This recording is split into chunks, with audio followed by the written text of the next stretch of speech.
Hi hello friends, welcome back to my YouTube channel. ಯಾರೆಲ್ಲ ಇನ್ನೂ ನಮ್ಮ ಚಾನಲ್ನ ಸಬ್ಸ್ಕ್ರೈಬ್ ಮಾಡ್ದೆ ನೋಡ್ತಾ ಇದ್ದೀರೋ ದಯವಿಟ್ಟು ಸಬ್ಸ್ಕ್ರೈಬ್ ಮಾಡ್ಕೊಂಡು ನೋಡಿ ಫ್ರೆಂಡ್ಸ್. ನಾನಿವತ್ತು ನಿಮ್ಮನ್ನೆಲ್ಲ ಮಂಡ್ಯಕ್ಕೆ ಇನ್ವೈಟ್ ಮಾಡ್ತಾಯಿದ್ದೀನಿ. ಯಾಕೆ ಅಂದರೆ ಮಂಡ್ಯದಲ್ಲಿ ನಡೀತಾ ಇರೋ ಕನ್ನಡ ಸಾಹಿತ್ಯ ಸಮ್ಮೇಳನಕ್ಕೆ ನಿಮ್ಮನ್ನೆಲ್ಲ ಇನ್ವೈಟ್ ಮಾಡ್ತಾಯಿದ್ದೀನಿ. ದಯವಿಟ್ಟು ಹೆಚ್ಚಿನ ಸಂಖ್ಯೆಯಲ್ಲಿ ಬಂದು ನಮ್ಮ ಕನ್ನಡ ಸಾಹಿತ್ಯ ಸಮ್ಮೇಳನ ಪ್ರೋಗ್ರಾಮ್ನ ನಡೆಸ್ಕೊಡ್ಬೇಕು ಅಂತ ಕೇಳ್ಕೊತಾ ಇದ್ದೀನಿ ಫ್ರೆಂಡ್ಸ್. ಮಂಡ್ಯದಲ್ಲಿ ಕನ್ನಡ ಸಾಹಿತ್ಯ ಸಮ್ಮೇಳನ ಬಂದು 20ನೇ ತಾರೀಕಿಂದ 20ನೇ ತಾರೀಕು, 21ನೇ ತಾರೀಕು, 22ನೇ ತಾರೀಕು ಈ 3 ದಿನವೂ ನಡೆಯುತ್ತೆ ಫ್ರೆಂಡ್ಸ್. ಸಮ್ಮೇಳನ ಅಧ್ಯಕ್ಷರಾದಂತಹ ಚನ್ನಬಸಪ್ಪನವರು ಗುರುವಾರ ಸಂಜೆನೇ ಬಂದು ಮಂಡ್ಯದಲ್ಲಿ ಇಳ್ಕೋತಾರೆ. ಮತ್ತು 20ನೇ ತಾರೀಕು ಶುಕ್ರವಾರ ಬೆಳಗ್ಗೆ 6 ಗಂಟೆಗೆ ಧ್ವಜಾರೋಹಣ ಕಾರ್ಯಕ್ರಮ ನಡೆಸ್ತಾರೆ.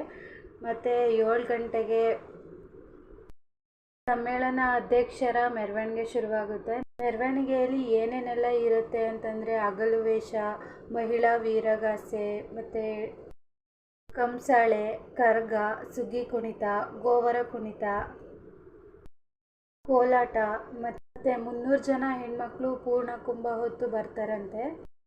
50ಕ್ಕೂ ಹೆಚ್ಚು ಕಲಾ ತಂಡಗಳು ಕಾರ್ಯಕ್ರಮದಲ್ಲಿ ಭಾಗವಹಿಸ್ತಾರಂತೆ. ದಯವಿಟ್ಟು ಎಲ್ಲರೂ ಬನ್ನಿ ಫ್ರೆಂಡ್ಸ್.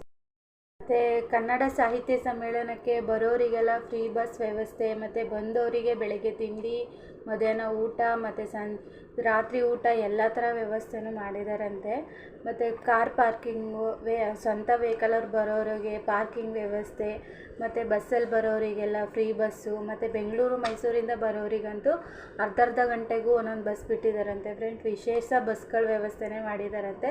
ಅದಕ್ಕೆ ಯಾರೂ ಮಿಸ್ ಮಾಡ್ಕೋಬೇಡಿ ಅಂತ ಹೇಳ್ತೀನಿ ಫ್ರೆಂಡ್ಸ್. ದಯವಿಟ್ಟು ಎಲ್ಲರೂ ಬನ್ನಿ. ನನಗಂತೂ ಫುಲ್ಲು ಎಕ್ಸೈಟ್ಮೆಂಟ್ ಇದೆ ಫ್ರೆಂಡ್ಸ್. ನಾನು ಕೂಡ ಶನಿವಾರ ಹೋಗ್ತೀನಿ, ಶುಕ್ರವಾರ ಹೋಗೋಕ್ಕಾಗೋದಿಲ್ಲ. ಆದ್ದರಿಂದ ನಾನು ಕೂಡ ಶನಿವಾರ ಹೋಗ್ತೀನಿ. ದಯವಿಟ್ಟು ಎಲ್ಲರೂ ಬನ್ನಿ. ಈ 3 ದಿನದಲ್ಲಿ ಯಾವತ್ತಾರು ಬನ್ನಿ, ಬಂದು ಈ ಕಾರ್ಯಕ್ರಮದಲ್ಲಿ ಭಾಗವಹಿಸಿ ಫ್ರೆಂಡ್ಸ್. ನಮಸ್ಕಾರ ಫ್ರೆಂಡ್ಸ್.